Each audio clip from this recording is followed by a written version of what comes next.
Yeah, hi, this is Don N5SKT, and wanted to bring y'all out and show you something. Been working with my buddy Chuck on a new device, and hopefully y'all can see that. Unfortunately, the other day when I filmed this, it was nice and bright and sunny, and today it is not. We are losing the sun, and so I'm going to try to record this and hopefully it comes out looking pretty good. I suspect it will. It's not, it's just overcast. It's not completely dark. Anyway, so what I've done here, or what my buddy Chuck did for me, is that he created a little device for splicing ladder line together, and that's one of the things I've had to do. I've got some ladder line here that it goes way over there behind the ham shack. That's the ham shack there. But it goes way over back behind the ham shack. And it comes over, and that's 100 feet of ladder line. Then we come over here, and I've got about 25 feet of ladder line here that splices into the ladder line that goes all the way over and then up into that tree over there. And it's the far tree. I think maybe you can see that ladder line blowing in the wind. I'll walk over there in a minute so that you can get a sense of how long this actually is. But anyway, I wanted to show y'all. There is Chuck's logo where he made it. Unfortunately, I can't stand over there because this is where the pond is. So anyway, let's come over here. The other day when I was filming this, I kept getting this. I wasn't filming this. I was filming the just blank air. So I had to come out and redo it. Anyway, so this is what Chuck came up with. I gave him a couple of ideas, and then he did the rest. But this is a pair of Wago connectors. And so we have the ladder line here going through this strain relief. And then it goes in each side here is strain relieved and then goes into this Wago connector. There's two Wago connectors here.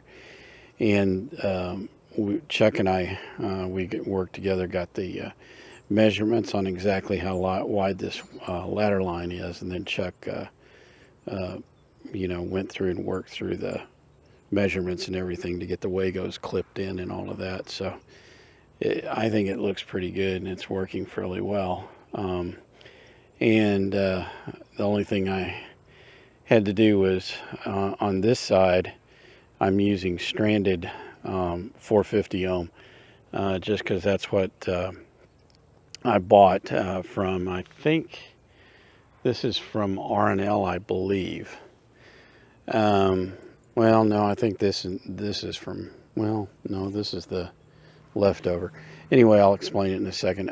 So this is the stuff from R&L that goes over there. It's 100 feet of ladder line. Then we come in to this strain relief and go into these two connectors here, these two Wagos. And this was a bit of a struggle because this is stranded. And so for the stranded, I put a couple of ferrules on here to make it easier to go into the Wago. I had tried just twisting it to make it into a small thing, but it just kept spreading out and getting fractured. So I redid it. And then we've also, on this side, it's solid core. And I believe this is the stuff that I bought from, or this is leftover line from an MFJ doublet that I had up for a good long while. It was, excuse me, a 160 meter doublet. However, it was cut for exactly 160 meters, and it would not tune 160 meters. Sorry, I'm getting a little bit tired. So anyway, I put these ferrules on here to make this easy, and then this is solid core, and it slipped right in. So if you're doing solid core ladder line, it's very easy to get this to come in and go into this deal here. What Chuck was saying is that this should do the same on this side. However, I found with this particular ladder line that was not possible. I could not get this to bend up into there and then get it in. So I pulled it through and then pushed it down and in to get it to go in. I just could not get it to go in otherwise. Anyway, that's how this is the device that I wanted to show y'all. Prior to this, and I'll come over here to where the other splice is, I'm kind of hoping, because this worked out so well, and by the way, I don't know if y'all can see how that's working, but that's coming up over this area of the pond. Now, we haven't had rain in a good long time. Oh, there's a heron that's flying off over there. He comes over and eats the fish out of the pond. That pond is spring fed, which is why it's still got water in it. When I moved in here, there was water all the way up, even over into that section over there.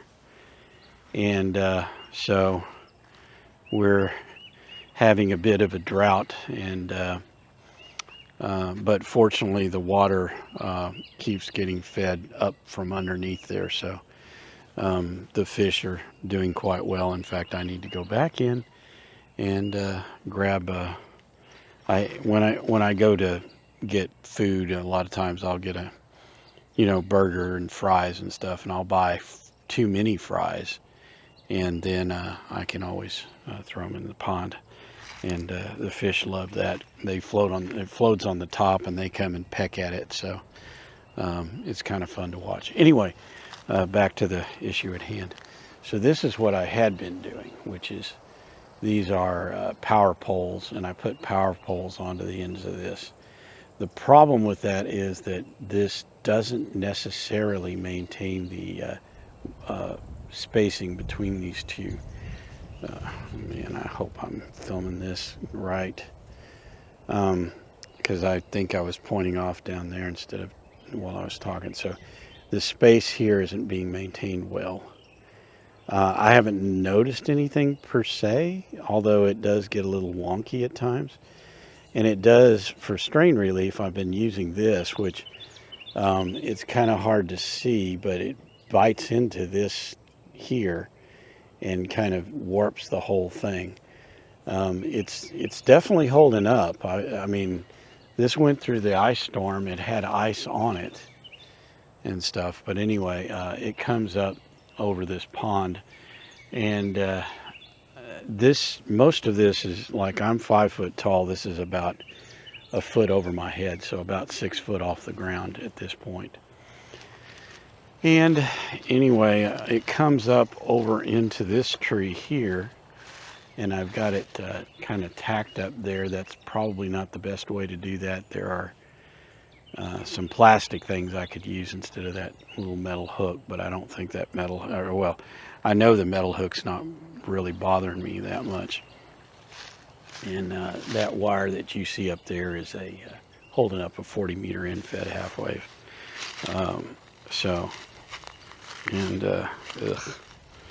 I need to mow this part of the yard, but I've got 2 stakes in it, or metal tent stakes in it, and I've got to figure out where those are. Anyway, back to the issue at hand. So this is the ladder line, and it runs all the way over into this tree here. I'll walk over to this tree. Oh, yeah, that's the other thing, is I've got some cloth in there. So it comes over to right here, and what I'm doing here is, again, this is somewhat strain relief, but the whole point of this is to get this to come down out of that tree in kind of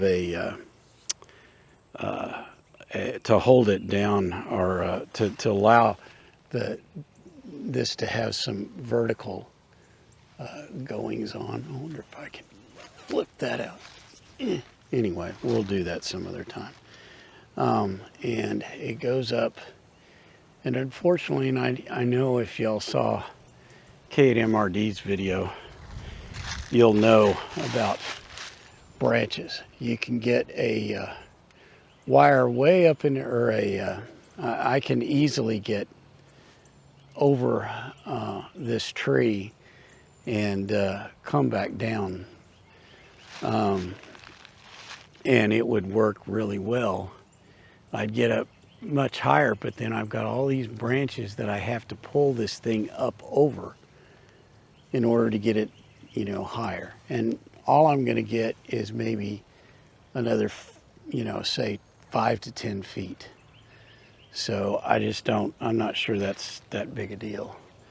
I would like to get this wire up. The wire goes way out there to the other side of the yard, and then it goes, if you see where that windmill is, this other wire goes almost to the windmill, more closer to, there's a post there that has unfortunately I've got power coming in.